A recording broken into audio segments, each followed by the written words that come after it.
नमस्कार। हेलो दोस्तों, नमस्कार। आपका स्वागत है हमारे इस YouTube चैनल अंकित IAS क्लासेज में।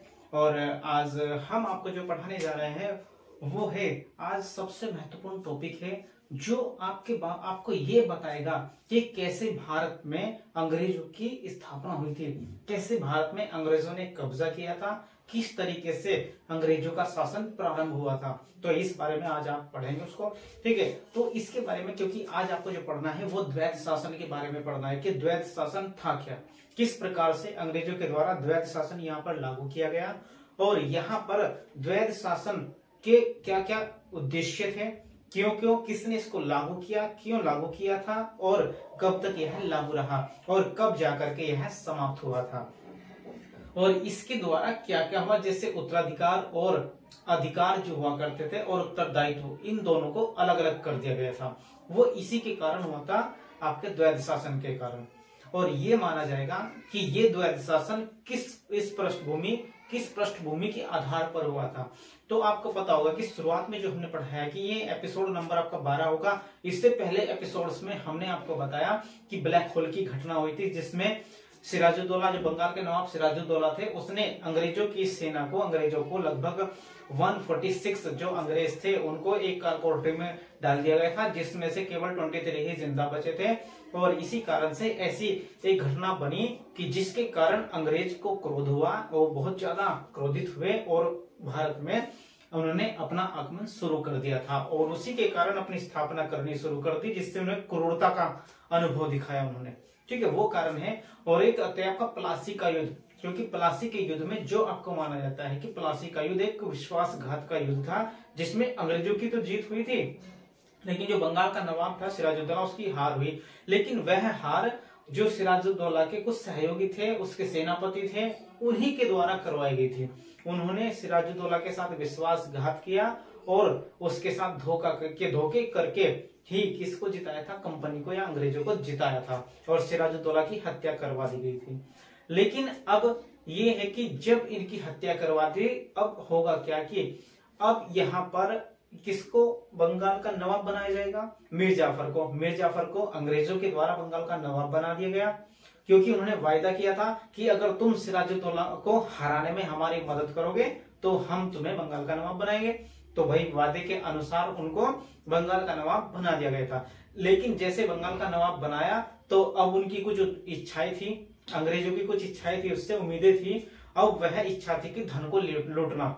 अब अंग्रेजों ने मीर जाफर से धन को लूटना शुरू कर दिया और अपनी इतनी सारी मांगे रख दी कि मीर जाफर उनकी मांगों को पूरी नहीं कर पाया। उनको धन देते देते, उनकी मांगे पूरी करते करते मीर जाफर के बर्तन तक बिक गए थे।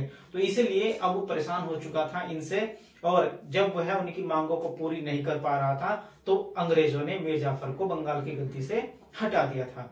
अब जब हटाए तो किसको बनाया, फिर उसी के दामाद, मीर जाफर के दामाद मीर कासिम को बंगाल का नवाब बना दिया गया था। जब बंगाल का नवाब मीर कासिम को बना दिया तो उनका उद्देश्य था उससे भी धन को लूटना, अपनी मांगे पूरी कराना। अब मीर कासिम को भी लगा कि भाई इनकी मांगे मैं तो पूरी नहीं कर पाऊंगा, तो उसने एक रास्ता ढूंढा कि अगर मैं यहाँ से बच के निकल जाऊं या यहाँ से अपनी जो राजधानी है वो दूसरी जगह स्थानांतरित कर दूं तो अंग्रेज वहां तक अपना नहीं पहुंच पाएंगे। तो आपके मीर कासिम ने ये किया कि उसने अपनी राजधानी मुर्शिदाबाद से मुंगेर स्थानांतरित कर दी और वहीं पर अपना प्रशासन चलाना शुरू कर दिया। वहीं से अंग्रेज वहां तक नहीं पहुंच पाए थे। अब उसी ने वहीं पर अपने हथियारों के कारखाने बनाने शुरू कर दिए। तो कारखाने जो थे उनमें हथियार, बंदूकें, इस तरह की वो चीजें बनाने शुरू कर दी, पूरा व्यापार करना शुरू कर दिया था। अब उसी के कारण अंग्रेजों से कुछ जो अंग्रेजों को विशेष अधिकार दिए गए थे टैक्स के, कि आप फ्री यहाँ पर व्यापार कर सकते हो, वो टैक्स, वो उनके पास अधिकार था, एक विशेष अधिकार।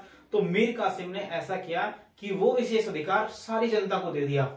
अब वो क्या कर दिया कि सारी जनता फ्री व्यापार कर सकती है। अब अंग्रेजों का जो विशेष अधिकार था वो पूरी तरह से समाप्त हो गया। अब उनको ऐसा क्रोध हुआ, उनको ऐसा फिर एक झटका लगा कि यार हमारे से जो विशेष अधिकार था वो छीन लिया गया है, अधिकार छीन लिया गया। तो अब वो होगा क्या कि अंग्रेज अब उस पर आक्रमण करने की सोचेंगे या उसे बंगाल की गद्दी से किसी तरह से हटाने की सोचने लगते हैं। अब अंग्रेज मीर कासिम को बंगाल की गद्दी से हटा देते हैं। 1760 में इसे गद्दी पर बैठाया, मीर जाफर को हटाया था और 1763 में मीर कासिम को भी बंगाल की गद्दी से ये हटा देते हैं।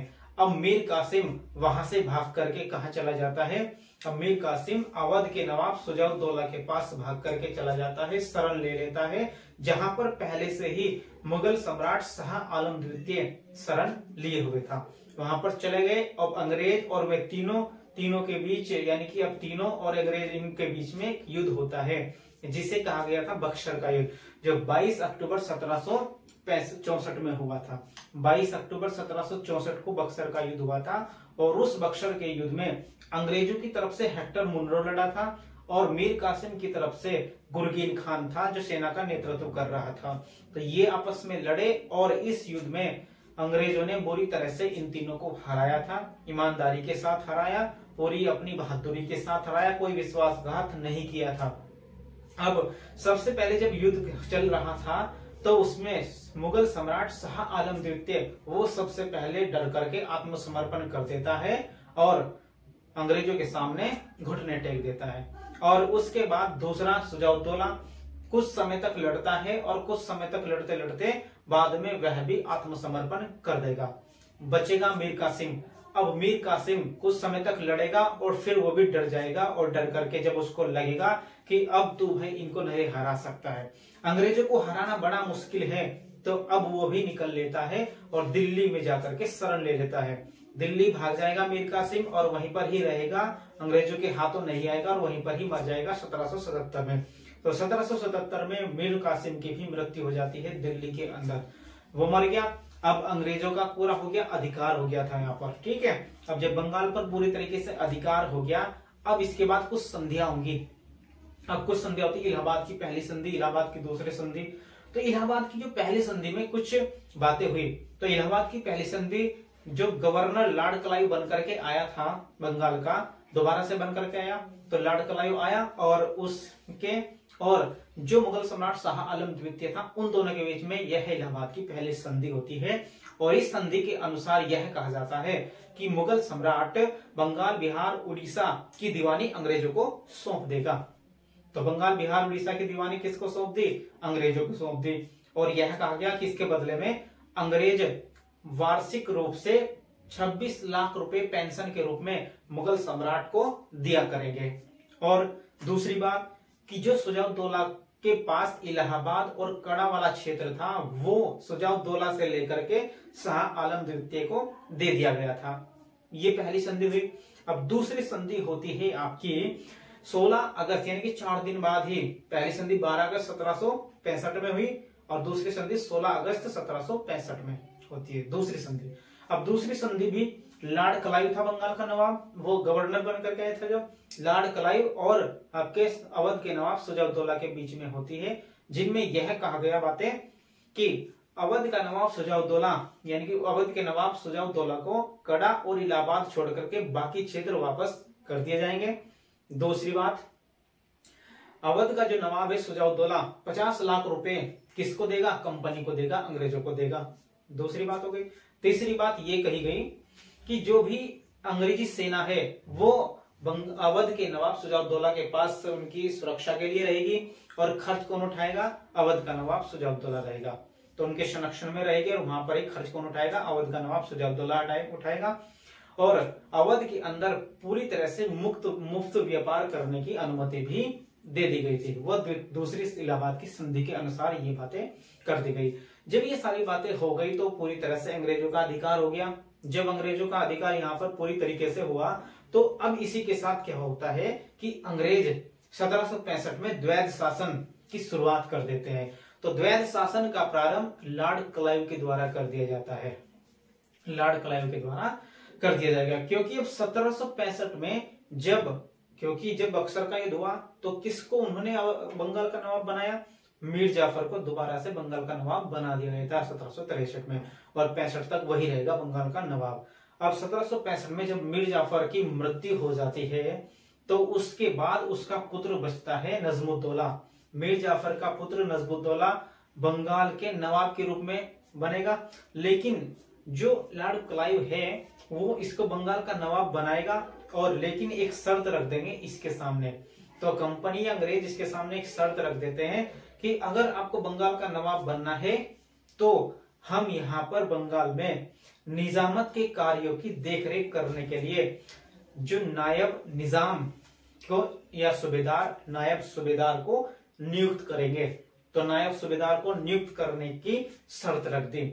अब उसने ये शर्तें मान ली थी कि ठीक है, आप ये काम कर सकते हो और मैं बंगाल का नवाब बन सकता हूं। तो नजमुद्दौला को इसी आधार पर बंगाल का नवाब बनाया गया था। ये कह दिया गया कि जितने भी सारी की सारी उसमें जो बातें आएंगी, अब जब वहां पर पूरी तरह से ये तय कर दिया गया कि भाई यहाँ पर जो देखरेख करेंगे वो अंग्रेज करेंगे, तो जो एक नायब दीवान और नायब निजाम इनके लिए नियुक्ति कर दी गई और इन दोनों के रूप में एक रजा खान को नियुक्त करा गया था। नायब दीवान और नायब निजाम के रूप में किसे नियुक्त करा गया था? रजा खान को। तो मोहम्मद रजा खान उसको नियुक्त कर दिया गया था। और यही कारण यानी कि अब जाकर के क्या होंगे कि पूरी तरह से बंगाल का जो नवाब था उसका जो स्वतंत्र शासन है वो पूरी तरह से समाप्त हो जाता है। अब पूरी तरह से अपना कोई भी शासन बंगाल के नवाब नहीं कर सकते, क्योंकि सारे अधिकार किसके पास चले गए हैं? वो अंग्रेजों के पास। इतिहास में इस द्वैध शासन के अंतर्गत देखो, इतिहास में इस द्वैध शासन के अंतर्गत यह कर दिया गया कि जो आपके राजस्व की वसूली है, जो प्रशासन की व्यवस्था है और जो दीवानी न्याय जो अधिकार है, दीवानी न्याय अधिकार, वे सारे के सारे अंग्रेजों के पास होंगे। और जो भी आंतरिक शांति की व्यवस्था है, जो दीवानी मामले हैं, जो भी फौजदारी मामले हैं, इन सब का उत्तरदायित्व नवाब को दे दिया गया था। यानी कि जो भी मेन कार्य थे वो सारे अंग्रेजों के पास रख लिए गए अधिकार, और जो उत्तरदायित्व थे वो नवाब को दे दिए गए थे। तो इसी कारण से कहा जाता है कि बंगाल में अब उत्तरदायित्व और अधिकार दोनों को अलग अलग कर दिया गया था। उत्तरदायित्व नवाब के पास है, जो काम करना है उसको करना है, लेकिन जो अधिकार है, जो शक्तियां हैं, वो अंग्रेजों के पास रह गई थी। तो ये था आपका द्वैध शासन। तो इसी के अंदर द्वैध शासन की व्यवस्था लॉर्ड क्लाइव के द्वारा शुरू करी गई थी। अब ये हुआ कि जब 1765 में इलाहाबाद की पहली संधि हुई थी, तो उसमें बंगाल, बिहार और उड़ीसा की दीवानी किसको दे दी गई थी? अंग्रेजों को दे दी गई। अब उनकी जो दीवानी दी गई तो उसके लिए क्या है, दीवान या निजाम भी बनाने थे, नियुक्त करने थे उनकी देखरेख करने के लिए। तो उनके लिए जो दीवान बनाए गए थे, जैसे बंगाल है, बंगाल में किसकी नियुक्ति करेगी? मोहम्मद रजा खान की नियुक्ति करी गई। बिहार में सिताब राय की नियुक्ति करी गई और ओडिशा में राय दुर्लभ की नियुक्ति की गई थी। तो अलग अलग क्षेत्रों में दीवानी कार्यों की देखभाल करने के लिए अलग अलग दीवान या नियुक्त निजाम नियुक्त करे गए थे, सूबेदार नियुक्त करे गए थे। तो ये आपको पता है बंगाल में किसको किया गया, बिहार में किसको करा गया और ऐसे उड़ीसा में किसको गया, तीनों आपको पता चल गए। तो इसी के बाद जब पूरी तरह से अब शासन किसका हो जाता है, अंग्रेजों का पूरी तरह से शासन स्थापित हो जाता है। लेकिन अब इसके कुछ प्रभाव भी पड़ने शुरू हो जाएंगे। जब द्वैध शासन होगा तो इसके प्रभाव भी, क्योंकि शुरुआत में ऐसा होता है कि प्रारंभ में जब ये काम शुरू हो रहे थे, कंपनी ने अपना यहाँ पर अधिकार जमाना शुरू किया था, तो वहां पर व्यापार में अत्यधिक वृद्धि होने लगी थी। बहुत तेजी के साथ शुरुआत में व्यापार में बहुत वृद्धि हुई, क्योंकि वहां पर उनको पूरे अधिकार मिले गए थे, तो पूरी तरह से उन्होंने अपना शासन स्थापित किया था। लेकिन और ये 1765 से लेकर 1772 तक आपका द्वैध शासन चलेगा, 1765 से 1772 तक। और यह जो है वह बंगाल के लिए पूरी तरह से बहुत कठिनाइयों का दौर माना जाता है।